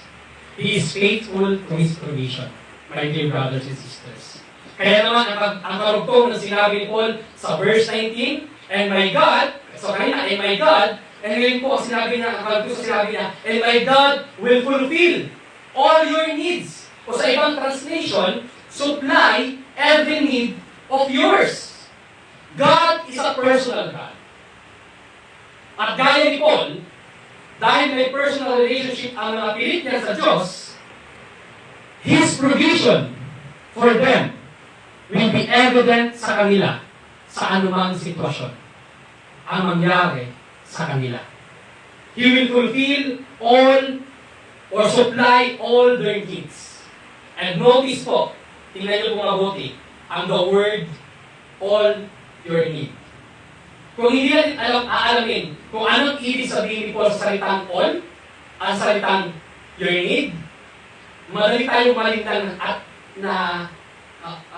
madali tayong malinlan sa ating iniisip na ang ibibigay ng Diyos sa atin, yung word na lahat, ay yung gusto natin. Na inaakala natin, kailangan natin. For example, inaakala, gusto ko ng sports car. Hindi mo rin ng kotse. For example, Ferrari. Dapat talaga magkaroon ako ng Ferrari dito sa Jetson kasi wala pa ako nakikita ng ganun sa sakyan dito eh. Gusto ko magkaroon ng ganun sa sakyan. Hindi isip ko na kailangan mo yun. So hindi nakabase doon yung sinasabi ng Diyos o sinasabi ni Paul na all your need. Hindi po sa kung anong inaakala mo, kailangan mo. Okay po? Sa panahon natin ngayon, dahil marami na ang nalalaman ng tao dahil sa mabilis na pag-access ng impormasyon sa pamamagitan ng technology and because of innovation and experiences, marami din tayong nababalitaan patungkol sa scam o scammers. Si misis ko, merong nangyaring pagnanakaw ngayon sa kanyang credit card. Mabuti na lang, mabilis na inaksyonan ng aking asawa. Pero sa panahon natin ngayon, because of technology, dahil madali na natin ma-access yung mga informations, because of social media, technology, at marami ng innovations, and base sa ating experiences, dumarami rin po ang scammers sa mundo natin. And even the Word of God ay ginagamit ng iba upang i-scam ang marami, especially inside the church. That is why the Scripture gave us warning patungkol sa mga false teachers. At gaya na nabanggit ko kanina, isa ito sa kinakaharap na problema ng Church of Philippi. Isa ito sa in-address ni Paul sa kanyang letter at pinapaalalahanan niya ang Philippians to stand firm in one spirit with one mind, striving together for the faith of the gospel. Philippians 1, verse 27 to 28. And to be discerning. Mga kapatid, nagiging discerning ba kayo sa inyong buhay Kristiyano? In fact, ang sabi niya sa Philippians, beware of dogs. Beware of the dogs. Beware of the evil workers. Beware of the mutilation. Tatlong negative words ang pag-address ni Paul sa false teachers. Number 1, ang sabi niya, dogs. Bakit dogs? May mga aso tayo Ibig sabihin, ang mga aso ay parang isang mga false teachers. Yun yung ina-address ni Paul, pero mali po. Hindi po ito pumapatungkol sa pet dogs o yung mga pet natin na aso. It comes from the Greek word kuon o kuon o sa old Greek word kion, kuon. Ibig sabihin ay wild scavengers. So hindi po siya pet dogs, kundi wild scavengers feeding on garbage and attacking humans. So ibig sabihin, i-relate ni Paul ang false teachers sa isang wild scavengers. Yun yung dogs. Yun yung wild dogs. Hyena o yung wild dogs na maliliit na aso. Yung mas maliit pa sa hyena. Yung tulog na, yung parang tumatawa. Ganun na, mapapasin niyo sa National Geographic o sa Discovery Channel. Pangalawa, evil workers. Ito yung mga mapagpanggap. Externally, pinapakita nila yung kanilang kabutihan and extremely zealous for the law and tradition, trying to earn salvation. But internally, they are prideful and they are motivated by selfish pride and not for God's glory. Pangatlo, mutilation. Or sa ibang translation, false circumcision. Earning salvation sa pamamagitan ng outward na pagtuli. They are forcing the Gentiles na tuliin sila as necessary for salvation. Remember, sa sulat, sa masulat ni Paul, or kahit rin sa Philippians, ganito po ang ginagawa ng mga Hudyo sa mga Gentiles. Pinipilit nilang matuli ang mga Gentiles kasi they are abiding the law so much na iniisip nila na ang salvation sa pamamagitan ng pag-abide sa law through circumcision. Pero right now, alam po kung ano nangyayari, hindi ba sa circumcision? It's baptism. Sa Pentecostalism, iniisip nila na through water baptism, sila ay maliligtas. Hindi na po circumcision. Nakita niyo kung paano nag-transition from circumcision sa panahon ng Hudyo? And right now, sa Pentecostalism, practice ng Pentecostalism, they need water baptism para maligtas. Mali po yun. That's a work-based salvation. Malapit na po tayo magtapos. Ano po? So, sabi nga ni John MacArthur sa kanyang libro na Reckless Faith, Paul's words seem harsh and unloving in today's climate of tolerance and diversity. Even many in the church consider it unloving and divisive to point out doctrinal error. Pansin niyo po, maraming against ito. Marami pong churches ang against sa pag-point out ang doctrinal error. Para sa kanila, that's unloving. Love na lang tayo. Alam niyo po ba na kapag binasa niyo ang Bible, hindi sinabi doon na God is love, love, love? Ang sinabi po ng Scripture, Holy, holy, holy, the Lord God Almighty. Yun po ang sinasabi ng mga propeta sa Old Testament, and even si Apostle John sa Book of Revelation, or even throughout the New Testament. Hindi po God is love, love, love. But God is holy, holy, holy. The Lord God Almighty. Pero ayaw po yan ng mga maraming churches ngayon. They think na that's divisive and unloving. Pero sabi pa rin ni John MacArthur, yet, truth and love are not mutually exclusive. And believers are called to both. Masa po yun sa Ephesians 4:15. As well as to discernment. As sa verses 18 to 19, inulit-ulit ni Paul na i-address ang false teachers by warning them that these false teachers are enemies of the cross of Christ. Their God is their stomach, or sa ibang translation, belly. And their end is destruction. Jude addressed them as ungodly persons. Sabi sa Jude 4, mga tao na pilit-pilit baguhin ang mga aral tungkol sa biyaya ng Diyos upang magawa ang kalaswaan. Tinalikuran nila ang ating Panginoong Hesukristo na nagmamay-ari ng ating buhay. Sila'y mga taong walang Diyos na noon pa man ay nakatakda ng parusahan ayon sa kasulatan. Isipin niyo yun, meron nang itinakda ang Diyos para sa kanilang kaparusahan.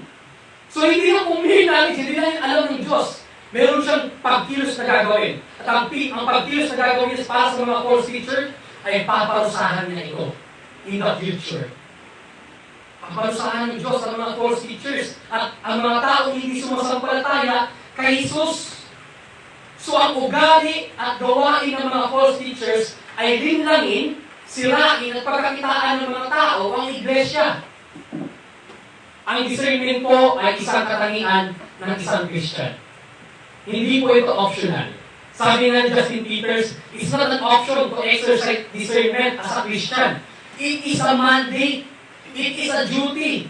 Trabaho po natin ang siya sa atin, ang katotohanan. Trabaho po natin ang makinig at siya sa atin ang sinasabi ng bawat mga ngaral o ang mga nagsasalita o ang mga nagbabahagi ng salita ng Diyos. Trabaho niyo po na dalhin ang iyong Biblia, basahin po ito, pakinggan po ako, at i-check niyo po yung Bible niyo para mapatunayan kung tama po ba ang sinasabi ko. Para malaman niyo kung ako ba nagtuturo ng mali o tama. Hindi po tayo katulad ng isang iglesia na pinipigilan ang kanilang mga miyembro na magdala ng kanilang mga Bibles at basahin ito at pag-aralan. Hindi po tayo ganun. Sabi ni Paul sa Acts 17 verse 11, maging kagaya kayo ng Bereans. Dahil ang ginawa ng Bereans, nung nag-preach si Apostle Paul sa Berea, ang ginawa ng mga Bereans, binuksan nila yung scroll, tinignan nila ito at binasa at tinignan kung tama ba yung sinasabi ni Paul base sa salita ng Diyos. Kung tugma ba ito sa sinasabi ng salita ng Diyos. Dapat maging ganun kayo. Nasaan yung mga Bibles ninyo? Binabasa nyo ba? Tinitingnan nyo ba? At pinapakinggan nyo ba? It's not an option to exercise discernment as a Christian. Sabi ni Justin Peters. Ang discernment po ay isang spiritual gift na binigay ng Holy Spirit upang ma-recognize natin ang mga false teachers at magkaroon ng ability to distinguish from almost right or from right to almost right. Or sa ibang salin sa salitang Tagalog, tama at parang tama. Kaya ito lagi sinasabi ni Pastor sa atin. But Paul here is not a false teacher. Hindi po false teacher si Apostle Paul, trying to deceive the Philippians by telling them that God will give everything they want. Or kung ano ang kinakailangan nilang kailangan nila. Di ba remember? Ano ang passage mo natin? And my God will fulfill or will give all your need. Hindi po false teacher si Paul na ang sinasabi niya o tinatry niya isip ang mga Philippians na parang sinasabi niya, Philippines, ibibigay ng Diyos lahat ang gusto nyo. Hindi po ganun. Pag ang false teachers, ganun po ang ugali nila. Magbigay po kayo, at i-bless kayo ng Diyos, secretly umaapaw. Ano ba lang yan na umapatay mo ba yung live stream natin? Nag-overheat lang. Okay. So, hopefully okay pa rin po sa online, ano? So, Paul here is not a false teacher trying to deceive the Philippians by telling them that God will give everything they want o kung anong inaakala nila kailangan nila. So what does Paul mean when he said, all your needs? So ano bang ibig sabihin ni Paul dito? All means all. Tandaan po natin yan. All means all. Wala pong kulang, hindi po kalahati, lahat po. All means all. But all does not mean whatever Paul wants, whatever the Philippian wants, and whatever we want. Hindi dahil sa kung anong gusto natin. Ang pangangailangan ng Philippians, and that includes us, ay nakabase sa perspective ng Diyos. Hindi ito isolated sa salitang physical o material needs. Hindi po ito nakabase sa commentary. Bibigyan ng Diyos ang kanyang mga anak ng lahat ng kinakailangan nila upang maisakatuparan ang kanyang layunin sa kanila at sa pamamagitan nila. Dahil dito, maaaring magkaroon ng lubos na tiwala ang mga taga-Pilipos. Ibibigay ng Diyos ang kanilang pangangailangan. Note this. Ibibigay po ng Diyos ang kanilang pangangailangan ayon po sa kanyang pananaw. Hindi po ayon sa ating pananaw. Sa Diyos po na pananaw. So kung iniisip ko, kailangan kong makakain ng 3 araw sa isang araw. And ang nangyari, tatlong pagkain sa isang araw, 3 beses sa isang araw. And then, ang nangyari sa'yo, isang beses ka lang nakakain sa isang araw, gula na siya, nashabol na. Gulang. Pero ang nangyari, instead of 3 beses, ay isang beses ka lang nakakain sa isang araw, alam niyo po, yun po ay perspective ng Diyos. Yun po ay ayon sa kanyang pananaw. Napapakainin ka lang na ng isang araw, ng isang beses, sa isang araw. Bakit? Bakit po? Para maisakatuparan ang kanyang layunin sa atin at sa pamamagitan natin. So kung kayo man po ay kapos ngayon, providence po yan ng Diyos. Meron pong gustong ipagawa o meron pong gustong ipakita ang Diyos sa atin. Baka tamad na tayo, or baka man lang, content, kailangan din maging content sa buhay. Learn to be selfless and to be content. Or baka, content pa mga sa buhay, pero baka ang kasama natin sa loob ng bahay ay hindi content sa buhay. Therefore, gastos siya ng gastos para makuha niya ang gusto niya. Hindi po yan contentment. That's greed. Ano po yan? Proverbs test. Greedy po yan ang tao. Greedy po yan ang ganyan kasi pag-uugali. Kung gastos ka ng gastos, kahit hindi mo naman iniisip, kahit hindi naman siya talaga tinitingnan, na kailangan mo ngayon. That's greed. Kasalanan po yan. So ayon sa kanyang pananaw, sabi ng evangelical, exegetical commentary, lahat, so, ibig sabihin, lahat, ngunit, ayon sa kanyang pananaw. God will supply their needs not based on their perspective ng mga Philippian church or wants, but based on God's perspective and purposes. Ito ay natutunan na ito ni Paul sa lahat ng kanyang na-experience sa buhay. Itong pahayag ni Paul ay isang pag-asa na ibinibigay para sa mga Filipos Dahil ang Diyos na kanilang pinapaniwalaan ay Diyos na maaasahan at tunay na magbibigay ng kanilang pangangailangan. Matindi man ang kanilang pinagdadaanan, alam ni Paul na ito ay isang providence ng Diyos. At ang pagtulong nila sa Kanya ay may nag-aabang na gantimpala galing sa isang soberanong Diyos. Meron naman palang gantimpala na nag-aabang doon sa kanilang ginagawa at pagtulong kay Apostle Pablo.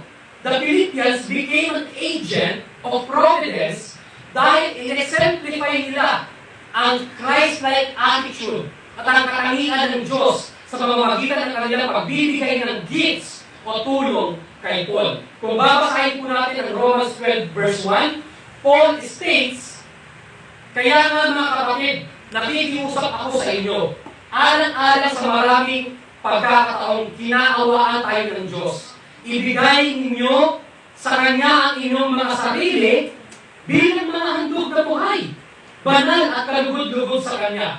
Ito ang tunay na pagsamba sa Kanya." At ang sabi ng writer ng Hebrews 13 verse 15 to 16, "Kaya patuloy tayo maghandog ng papuri sa Diyos sa pamamagitan ni Jesus. Ito ay mga handog o ito ang mga handog na nagmumula sa mga labi natin at nagpapahayag ng pagkilala natin sa Kanya. At huwag natin kalimutan ang paggawa ng mabuti at pagtulong sa iba. Bakit daw? Dahil ang ganitong uri ng handog ay kalugod-lugod sa Diyos." Nakita ito ni Paul sa buhay ng Philippian Church. Kaya ito ang gustong sabihin ni Paul para sa kanila. Philippians chapter 4, verse 17. Gusto kong makatanggap kayo ng mga gantimpala dahil sa kagandahan loob ng Diyos o loob ninyo. At ang sinasabi ng salita ng Diyos, ano ang sinasabi ng salita ng Diyos? The generous man will be prosperous. He who is generous will be blessed. It is more blessed to give than to receive. Lahat po yun ay sabi ng Scripture. Hindi ko na po ilinagdal sa PowerPoint. Hindi man ito kayamanan o ari-arian o mga temporal na tagumpay sa buhay, but He will provide what you need. The Lord knows kung ano ang kailangan mo ngayon, ano ang kailangan mo bukas, at ano ang kailangan mo sa susunod na mga araw. Hindi based on your perspective, hindi based on your wants, but based on His perspective and purposes.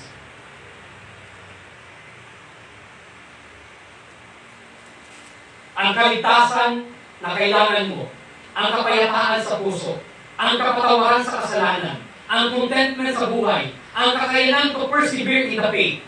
These things, makakaasa ka, makukuha mo. Uulitin ko po. Ang kaligtasan na kailangan mo, ang kapayapaan sa puso, ang kapatawaran sa kasalanan, ang contentment sa buhay, ang kakayanan to persevere in the faith. These things, makakaasa ka na makukuha mo ang mga bagay na ito. Pakitiwala natin ni Christ, these things ay wala sa iyo. So you need to repent, itiwala natin ni Christ. And you need to trust in Him. Minsan, nagkakaroon tayo ng maling pananaw or selfish motive na kaya natin ginagawa isang bagay ay para lamang makatanggap tayo ng gantimpala sa Diyos. And we interpret it as more money, fame, happiness, successes, and abundant lifestyle. Here in this night. And this is what we expect in God. Na kapag tumulong tayo, ay, tutulong ako, minsan lang, bibigay tayo. Pero behind the back of our mind, kasi i-bless ka ng Panginoon eh. Yung pinagpilipin ko sa kanya na hinihingi ko na maging maayos yung bahay namin kasi kulang na lang talaga, bibigyan yun. I'm sure ako, promise niyo yun kasi kapag nabigay ka, i-bless niya ako. Mali po yung ganong thinking. Hindi po ganon mag-isip ang Diyos. At mali po yun na attitude ng isang tao. Hindi po doon nakabase ang perspective ng Diyos. Kaya siguro ang iba ay nangihina kapag hindi nangyayari ang kanilang hinahangad. Pansin po ninyo, sa church po natin, siguro, or even in other churches, kaya siguro ang iba ayaw pumunta sa isang church na maliit. Kasi they want them na malaki ang church. Hindi na-meet yung expectation nila. Ay, bakit maliit ang church? Ay, bakit maliit? Kunti lang ang mga miyembro. Ay, ano ba yun? Walang kumakanta, walang nagigitara. So, hindi na-meet yung kanilang expectation. Bakit? Dahil ang kanilang mga kaisipan, ang kanilang puso, ang kanilang paningin ay nakatuon doon. Yun ay inaakala nila na yun ay kailangan nila. Hindi po ganun mag-isip ang Diyos. Hindi ganun ang perspective ng Diyos. Kaya sana iwasan natin ang ganito mga thinking. Ay dahil kunti na, ayaw ko na doon. Ay dahil nag-i-struggle ang church, ayaw ko na doon. Ay dahil may problema, ay may kapatid ako na, ayaw ko. Ayaw ko na doon. Mali po yun. Hindi ibig sabihin na meron kang kinaiisang kapatid, ayaw mo na doon. No! That's a providence of God. Bakit? Para ma-exemplify mo, sa buhay mo, ang isang Kristiyano marunong magpatawad. Marunong tumanggap ng pagkakamali. Magkaroon ng unity. Magkaroon ng maturity and integrity. And purity sa puso. Sa buhay. Pero nakakalungkot, mas pinipili natin na mag-exist sa labas kaysa mag-exist dito at magkaisa at ma-edify ang isa't isa at sabay-sabay na sambahin ng Diyos. Sana magkaroon tayo ng conviction sa puso. Kung hindi nangyayari ito, mga kapatid, magsisi kayo. Magsisi kayo sa inyong kasalanan dahil kasalanan ko ang ganitong ugali. Hindi kayo magsisisi. Ako po'y natatakot kung hindi kayo magsisisi. Dahil matatanggap po ninyo ang kaparusahan, ang consequence sa kasalanan na hindi nyo pinagsisisihan.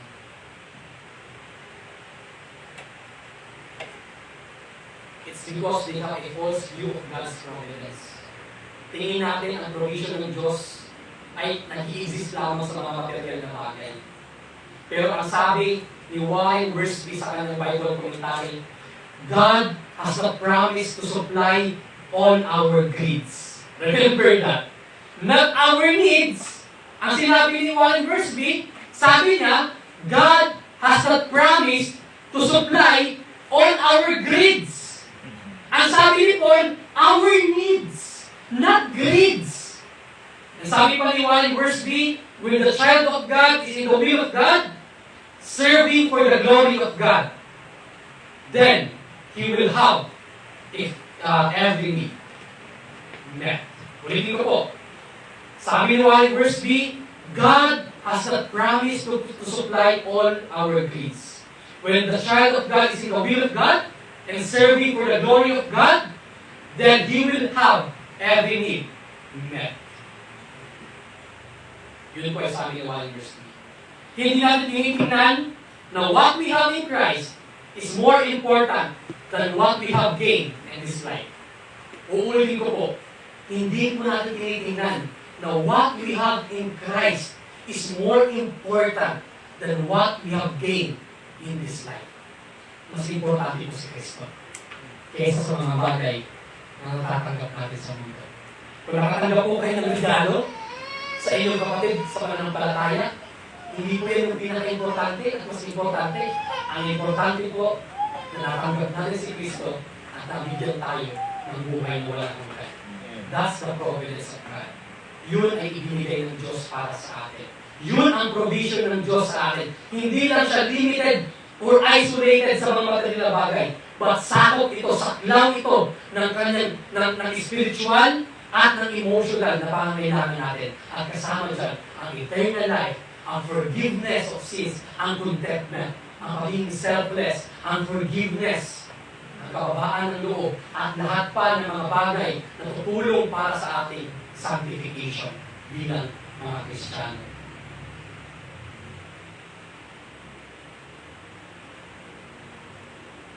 Let's focus our eyes on Jesus. Sabi ni Paul, but whatever gain I had, I counted as loss for the sake of Christ. For the sake of Christ. Indeed, I count everything as loss. Because of the surpassing work of knowing Christ, Jesus, my Lord. For His sake, I have suffered the loss of all things and count them as rubbish, in order that I may gain Christ. Sabi niya sa Philippians chapter 3, verse 7 to 8. Ngayon, napapasok ang bagong taon at hindi mo alam kung ano ang mangyayari sa taon na darating. Mas pagkakatiwalaan mo ba ang Diyos dahil naiintindihan mo na ang lahat ng bagay ay nasa ilalim ng kanyang soberanong plano at ang lahat ng nangyayari sa buhay ng isang Kristiyano ay kasama sa divine providence ng Diyos. Mas magtitiwala ka ba ngayon sa Diyos? Ngayong bagong taon na papasok? Mas tinitingnan mo ba na lahat ng nangyayari dito sa mundo ay may plano ng Diyos? At ito ay nasa kamay ng kanyang divine providence. O ikaw pa rin ay manatili sa pag-aalala, balisa, at kawalan ng kasiguraduhan. Ikaw pa rin ba isang taong mananatili na hindi sigurado kung ano ang gagawin sa buhay? Focus on your mind, on the things of God. Fix your eyes on Jesus. Pagkatiwalaan mo ang divine providence ng Diyos. Pagkatiwalaan mo siya. Kung ano man ang pagsubok na ating pagdadaanan sa darating na taon, tatandaan po natin ito. Ang sabi ni Pablo sa Philippians 4:6-7, huwag kayong mag-alala sa anumang bagay. Sa halip, ilapit sa Diyos ang lahat ng pangangailangan ninyo sa pamamagitan ng panalangin ng may pasasalamat.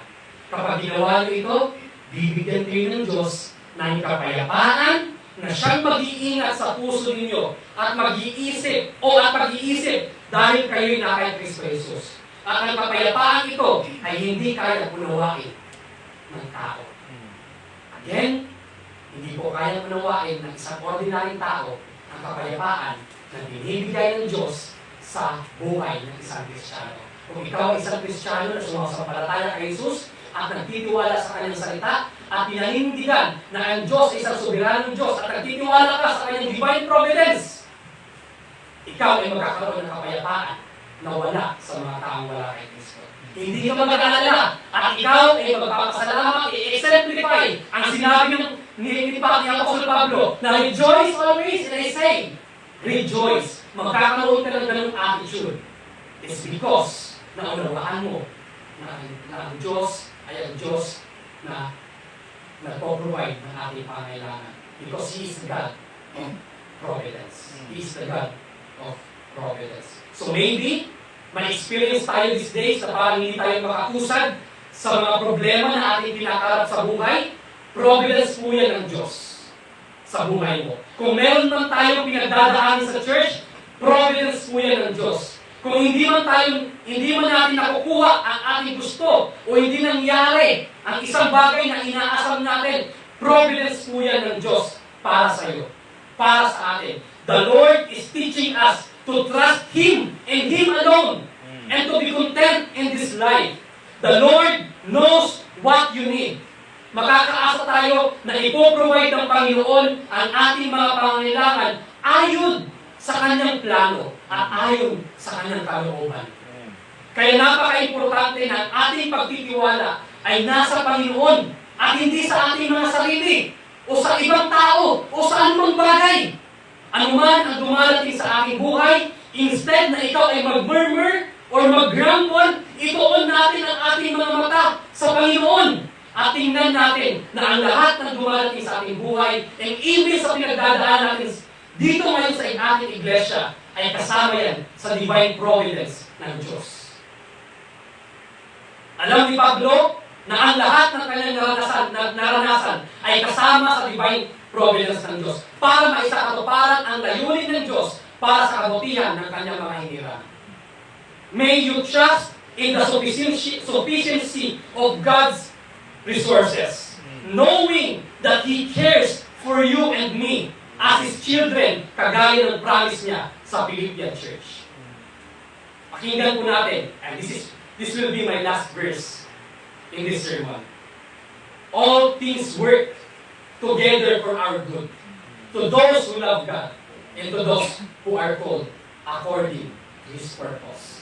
Sabi ni Paul sa Romans chapter 8, verse 28. All things work together for good. To those who love God, and to those who are called to His purpose. Na gusto kong sabihin sa inyo, evaluate niyo po ang inyong mga sarili ngayon. Where do you place your trust? Sa sarili mo ba? Sa mga material na bagay? O sa faithful provision ng Diyos? Rooted in His divine providence. A perspective rooted in His divine providence. Manalangin po tayo. Panginoon, salamat po sa mensahe na aming napakinggan ngayon. Ito man po ay napakahaba, ngunit kami nabusog, Panginoon. Kami ay mas lalo namin naiintindihan kung paano po kayo kumilos sa aming mga buhay at paano po kayo kumilos dito sa mundo ito na aming tinitirahan ngayon. Nawa, Lord, ito ay tumulong, makatulong sa amin at tulungan kami, Panginoon, na sa aming pag-face, sa aming pagharap sa bagong taon, mas nabigyan kami ng fresh at right perspective. Mas nabigyan kami ng lakas ng loob, ng pag-asa na matutunan na mas lalo pang pagkatiwalaan kayo bilang isang Diyos na providence siya, na providence.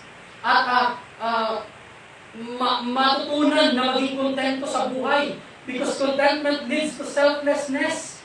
Tulungan niyo kami, Panginoon, na mas pangarapin namin ang buhay na walang hanggan. Mas pangarapin namin, mas i-desire namin ang spiritual na mga bagay at hindi ang mga bagay na amin nakikita sa mundo ito. Tulungan niyo kami, Lord, na mag-manifest sa aming buhay ang contentment and selflessness. Lord, nabigyan kami ng pag-asa ngayong araw na ito, nabuksan ang aming mga kaisipan at puso, at masunod namin ang inyong kalooban. Pumilos po kayo sa aming mga buhay. At nawa, mag-glorify ka pa namin ng mas labis-labis, ng more effort, ng more sacrifice, ng more love, para mag-glorify ka namin, Panginoon. Magawa namin ang inyong kalooban. Matuwa kayo, Panginoon. Kagaya ni Paul, at kagaya ng mga Philippian Church, kami rin ay namumuhay sa contentment, namumuhay sa pag-asa, dahil pinagkakatiwalaan ka namin bilang aming Panginoon, aming Diyos, na Diyos na mapagkakatiwalaan, na Diyos na maaasahan, dahil alam namin na ipoprovide mo lahat ng aming pangangailangan. Because you are the God of providence. Salamat po, Panginoon. Salamat po sa iyong mensahe namin narinig ngayon. Salamat po sa mga buhay na nandito ngayon. Salamat po sa panahon na iyong ibinigay para sa amin na magtipon-tipon upang mapakinggan ang iyong salita. You be glorified in our lives and may you bless us as your church. It's our prayer sa aming mabuting Panginoon na si Jesus Cristo. Amen. Amen. Tayo po ay tumayo at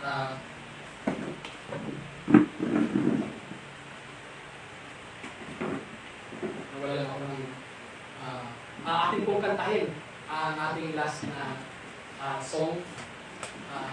Sige po. Glory be to the Father and to the Son and to the Holy Ghost, as it was in the beginning, is now and ever shall be, world without end. Amen. Amen.